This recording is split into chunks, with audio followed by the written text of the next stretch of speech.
Hello and welcome back to the top 85 games for the BBC Micro Video Countdown series. In at number 34, it's Galaxy Wars. This was released in 1982 by Bug-Byte and it was programmed by Trevor Hall. Now it's a Space Invaders variant in terms of genre, but it actually has three distinct sub-games, each of which is quite different, and the graphics change with every level as well, so it keeps things interesting. As well as being a game that I absolutely loved as a child, it's probably fair to say that it is one of the noisiest games that I've ever played for the BBC Micro. The programmer, Trevor Hall, really put the sound chip through its paces, really makes it work hard in this game. So although it was a favourite for me, I don't think it was a favourite for my parents when I was growing up. Anyway, I've been looking forward to showcasing this game because it is one of my all-time favourites, and we're going to take a look at it now. Okay, here we are, Galaxy Wars. Seems a simple mission at first. Of course, these games are never simple, are they? There's a nice sort of description there of what the sort of three different levels are to expect from the author there, Trevor Hall. So we're going to press S and get going. I always used to like to play this game with a joystick back in the day, but as I'm playing on an emulator, it's going to be a no here. Quick reminder of the controls, and then it's pretty much into the game. So let's press S, and we're going to go with level 1 to start with, because we don't want to go in too advanced. Now here we go. So already you can see what I mean about the noise. It gets even louder, by the way. There you go. Now we get these wailing sound. Oh dear, well, that's not a good start. So when those blocks that you can see, they're the ones that look a bit like drumsticks, if you remember those sweets from also back in the day, I suppose. I don't know if you can still get drumsticks now. But anyway, when they land at the bottom there, they cause a little fire, which you have to be wary of and not run into. And then basically to clear the level, you've got to get rid of these rolling sour apples here who are spitting bullets down on top of you. Classic Beeb gameplay here where you can't refire until the missile has reached either the top of the screen or hit one of the baddies, which can include obviously these drumstick things flying down. Oh dear, they're really penning me into the corner here. But yes, the real aim here to clear this style of level is to get into a good rhythm, timing your shots just right, because those enemies are equally spaced, as you can see. So provided you get the timing right and you don't obviously collide with one of those falling drumsticks, you can pretty much clear the level quite quickly. So this is, I would say, the easiest of the three levels to play. It's not too much of a challenge, but obviously that's underselling it slightly because it's still an enjoyable sort of blaster. It's got the Space Invaders dynamic, of course, with these rolling aliens gradually getting sort of further and further down the screen. Although unlike Space Invaders, they don't bounce from one side of the screen to the other. They do actually go across and then sort of do a Pac-Man style thing where they appear on the other side of the screen. Anyway, that's the last of them. Now we're on to the Farfalle, or TIE Fighters perhaps, which you have to basically clear. This is definitely the most challenging of the three level types, because as you can see, they can go anywhere across the screen. They're a lot more vicious with their missiles, and it's not as easy to hide from them. Little tip for Galaxy Wars: on the first level type, you can basically hide on one or other side of the screen if you want a breather. But with this level, you can't. There's no safe space here. You have to really just weave your way in and out of the falling missiles. Oh, that was close. And yeah, avoid any kind of collision really, because they can obviously land on top of you. It's not just the missiles that you need to be careful of. Oh my goodness. Okay, and yeah, we're not doing too badly here. Just need to clear a few more of them. Really do look like that sort of bow tie pasta, don't they? The old Farfalle. Okay, not too bad. You can see the colour schemes change, of course. We were on a black, green and purple, or black, green and magenta style colour scheme before. Here we're onto a sort of blue, white and yellow. And I think it'll be all change again for the next level if we manage to clear it. There we go, last one. Right, so this is the third level type, which is basically docking with the Mothership. Now this is particularly fun if you're using a joystick, because you really feel like you're kind of guiding your ship to meet with the Mothership. I think the principle here is you're supposed to dock with it in order to refuel. I think that's the game storyline. But basically what you need to do is aim it so that it lands as close to the middle of the mothership as possible. Closer to the middle you get, the higher the bonus when you dock. Although it's more fun playing it with a joystick, I think it's actually easier to do it on a keyboard because you get a better precision. There we go, bonus 300. And we're looping round, but now as you can see we're on a very garish colour scheme now. Red, white and yellow. Similar to the first level, but obviously the difficulty is slightly higher now. So they are moving a little bit faster and they're a little bit more aggressive than they were previously. I quite like the design of them. They sort of look like twinkling stars, really. Quite an interesting design. I think you get more of these drumstick things as well, which it becomes increasingly more important to kill them before they hit the ground, because if you don't, they pen you in on one side, which can be... Here we go, look, see? Look at that. Now I can't move. I'm stuck here until that fire goes out, which is a bit annoying. Oh, there we go. Alright. So if I can get into a rhythm here, you can basically pop out from the side and shoot back in again. Haven't quite managed to get the rhythm just yet. Now, as I said at the introduction, this is one of my all-time favourites. Sort of the arcade-style games, I really do like Galaxy Wars. I don't know if it was particularly popular when it came out. It's not one of those games that I have seen many people refer to on Twitter or indeed in reviews and so on. I did manage to find a review in an old Acorn magazine, and it wasn't actually rated that favourably. I think on the premise that it wasn't a particularly interesting game to play, or became boring quite quickly. But I have to say, I don't agree with that at all. I think it's really fun, and there's a genuine competitiveness to it, and variety as well. I mean, a lot of arcade games, basically, you clear one level and then you're on to the next, and it is very much the same. Same grid or same set of obstacles to clear, but just at a higher difficulty setting. Whereas Galaxy Wars, it actually gives you something to play for, because you kind of want to see what the next... Oh dear, that's foolish. You want to see what the next level looks like, what colour scheme it's going to be, what the design of the sprites is going to be. I'm on my last life here. It would be good if we could clear this level and get to the mothership, just for a full 3 sequences of the level types. Well, full 6, I suppose, technically. I think these ones look a little bit like the mothership from the 3rd level, like mini versions of it, although I don't know why they'd be attacking me if so. Okay, not doing too badly here. Just need to hold our nerve. Oh, that was foolish. A fair attempt. Yes, that's another great thing about this game. Depending on what score you get a description of how well or badly you've done, which I think is quite fun. Okay, well there you go. That's me into the level 1s of the high scores. We're going to play again at level 1, I think, because really what I'm up to here is to try and get as far as we can into the game. Didn't do too badly that time, but I've definitely done better. So I'd like to give it another try and see if we can get into maybe a better, maybe into the sort of 3rd set of 3. That would be good fun. So here we are. We're back to the what I call the sour apples. I don't know why. Maybe because I played this as a child and was particularly into sweets back then.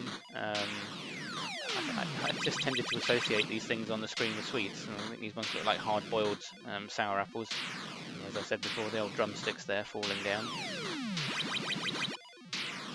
But probably fair to say that I haven't really grown out of that love of candy. I just have to avoid eating it too much because of my waistline, to be honest. Okay. Done a pretty clean sweep up here. Not taking too long to get through. Real goal here is to get through it as quickly as possible without wasting any lives, because although you can score extra lives, it takes a while. I think you have to get to about the 5th or 6th level, possibly 7th level, before you actually get enough of a score to qualify. There we go. Well, that cleared the first level fairly quickly. We're on to the far valley now. Just need to see if we can get through this one relatively quickly as well. It is the harder of the level types, as I said before. probably worth commenting on the overall responsiveness of the game. It is very very responsive, I think. I think if I was going to criticise it at all, I'd say it's a little bit annoying that you do have to wait for your missile to get to the top of the screen before you can fire again. Because there are times where you're oh dear, there are times where you're sort of hemmed in, and if you could just keep firing, you'd be able to defend yourself. But yes, if you do miss and it goes all the way to the top, then you're kind of stuck until you can reload. You'll have noticed as well that where the aliens merge across one another, if you manage to hit them at that point, you manage to destroy both at once, which is quite... Oof, that was very lucky. He would have shot me there if I hadn't taken him out. Okay, on to the mothership level. Actually, you know what? I think probably when you're playing with a keyboard, this is probably the easiest of the 3 levels. It doesn't really require a lot of skill. You just need to line it up in the right position. In fact, there have been times I've played this where you happen to be at the right position at the bottom, and you just don't need to do anything. You just let it rise up in a straight line. It doesn't happen very often, but sometimes you can get away with that. Okay, and it's not Lunar Lander style, so you don't blow up if you slightly shift to the left or right just at the point of landing. So long as you're within that space on the mothership, you're fine. Okay, so we're on to this rather migraine-inducing level.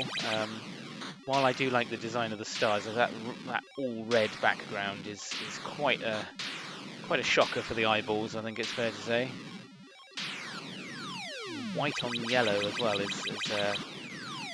gives an idea of it shimmering. I think that's what they're going for there. Don't know if I've come across any other games from Trevor Hall before, but he certainly played a blinder with this one. I think he did an excellent job of coding this one. I like the idea of taking something sort of Space Invaders style, but making it a bit more interesting. No disrespect to the original Space Invaders, of course, but by the 1980s, Space Invaders was fairly well established as a game, and I think if you were going to make something a little bit different, or a bit of an extra variety, Galaxy Wars, I think, pitches it quite well. Probably worth also commenting on that soundscape again. I mean, that constant wailing sound of the I think it's the drumsticks that make that sound, coupled with the throbbing sound of the other aliens. And then your missile constantly going off. I mean, it's a noisy game. Quite sure if it's noisier than Attack on Alpha Centauri or not, but it's definitely a contender between those two. There you go, and it moves to a different throbbing sound here. But I mean, I have to say, noisy as it is, it does a great job of pushing the sound chip on the Beeb. There's some very interesting noises that it makes.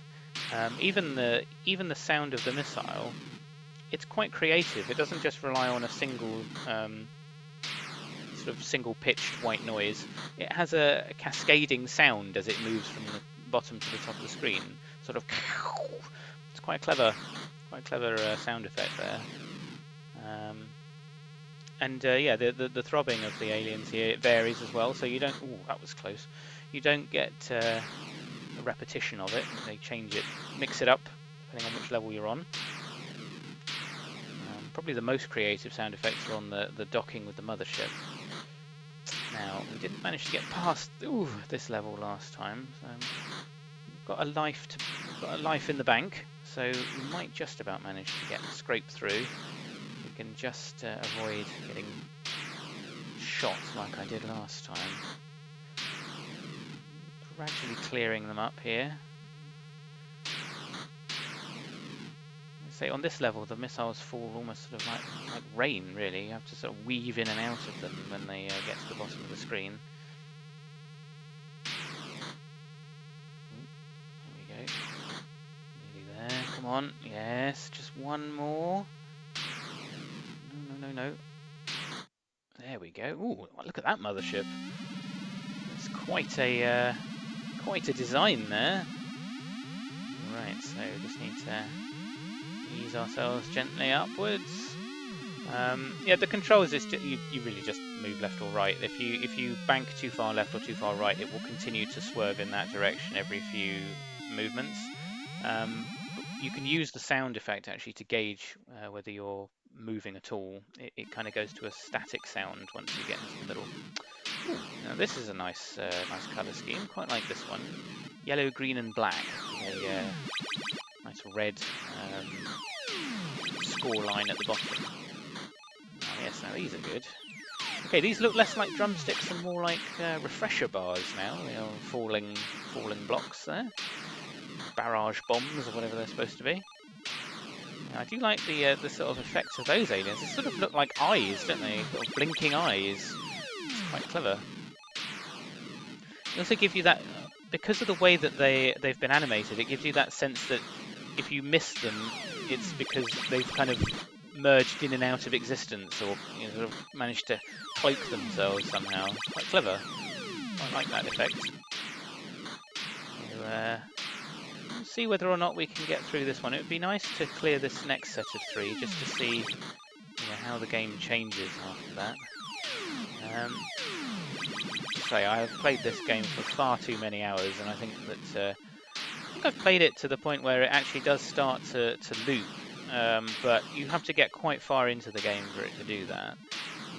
There's still a reasonable amount of variety before you get to that point, which is all to its credit. I mean, giving you a reason to keep playing on other than just to get a better score, I think is always a good feature of any game, really, retro or otherwise. But certainly on the Beeb, where memory was limited, if you got that sense that the game really did change and there was something more to see if you could get through a level, it's definitely an incentive all on its own. Oof, gosh, back to that bright red colour scheme. Well, now these ones are interesting. They sort of look a little bit like flying trees. Or possibly even flying cannabis plants, now that I look at it in more detail. I don't think that would have occurred to me as a child, but yes, not sure if that was intentional. I'm going to say it probably wasn't. I think he may have been thinking more sort of galaxy birds, perhaps, than that. Galaxy birds is another variation of Galaxians, if you've not played that one. Okay, not quite sure. Some of them are yellow and some of them are white. I don't know if that means any difference. Oh dear. Yeah, that's it now, no lives left after that. So I don't know whether it means any difference in score or if it's just a random animation feature that some are yellow and some are white. I don't think they're any less or more vicious.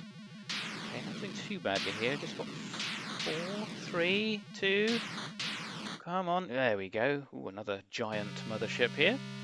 Back to the colour scheme of level 1. Now here you go. Here's a good example. So if you happen to be in the right place at the right time when you finish the level, you don't need to move your ship at all, and the sound effect helps tell you that you are going in a straight line. 600 bonus and an extra life for that too. Here we go. Right, so we're on similar sprites to level 1, but obviously the colour scheme is still different. So we've got a same sort of colour scheme as level 2, but applied to level 1. That's a nice touch there. And I think, yes, now you see this is where the difficulty starts to get higher. So instead of them just coming across in one single line, now you start getting multiple lines of the baddies, which of course leads to more bullets falling down on top of you, and it becomes quite a lot more difficult to avoid getting shot, really. You have to really pay attention to the missiles as they fall. Yes, this is quite challenging. But we're still managing to keep alive. Really, I think that's probably the main thing to say. So if they were sour apples on level 1, let's say these are, I don't know, some sort of mint-based sweet, I would say, from that look, or possibly a white chocolate something or other. Yeah. Okay, so there we go. Not doing too shabbily here. Ooh, gosh. Yeah, the way they crisscross against each other is quite a nice effect here. So if you time it right, you can actually take out 2 at once. Although, oh. Well, they're resetting. It's got 1 to... Yeah, we're not doing too well on the accuracy front here. Come on. There we go. Right, got 3 there. no, okay. Does a good job of, even after you've died, I mean, mercifully it doesn't reset you to the beginning of the level, but it also remembers which of the aliens you've shot, so you get these larger gaps between them, which indicate where you've taken out a set of aliens in between some others. Just avoid running into those fires at the bottom there. Okay, oh, no, not quite. Come on, just 2 to go. One more. No. Accuracy is woeful. There we go. Right, so we're onto the far valley, and there's a lot of them, and they are coming fast. Dear, not optimistic about this level. This is feeling very frenetic. Ooh, the speed is really something now. We're gonna. Oh. Quite good. Well, that is an understated appreciation of my score. Lovely stuff. So we'll go with put my name in there, put me into the Hall of Fame with a quite good score. There we go. Now, just to finish out the video, I'm going to show you what it looks like if you start on level 4 difficulty, because it gives you an indication of how this game can still be fun even if you get really good at it, because you can start taking on the higher difficulties from the beginning, and it's a lot more difficult. It's a lot faster. The enemies are a lot more vicious, and it's a lot easier to die. In fact, I'm not sure I'm going to get much beyond the first level, if even that. But yes, it just gives you a flavour of what it's like. So if you were thinking that, well, you know, this game looks fairly easy, actually, if you want to increase the difficulty from the beginning, you can, and it becomes quite the challenge. Oh dear, hit by a drumstick. A miserable effort. That's good. That's good. I like that. Okay. Well, that was Galaxy Wars. So I hope you've enjoyed that run through of the game. I think it's excellent. Really well worth looking out if you've not played it before. One of my favourites, and yes, just an all-round great arcade game. So yes, I hope you've enjoyed that review, and I hope you'll join me next time for the next video in the series. And until then, goodbye.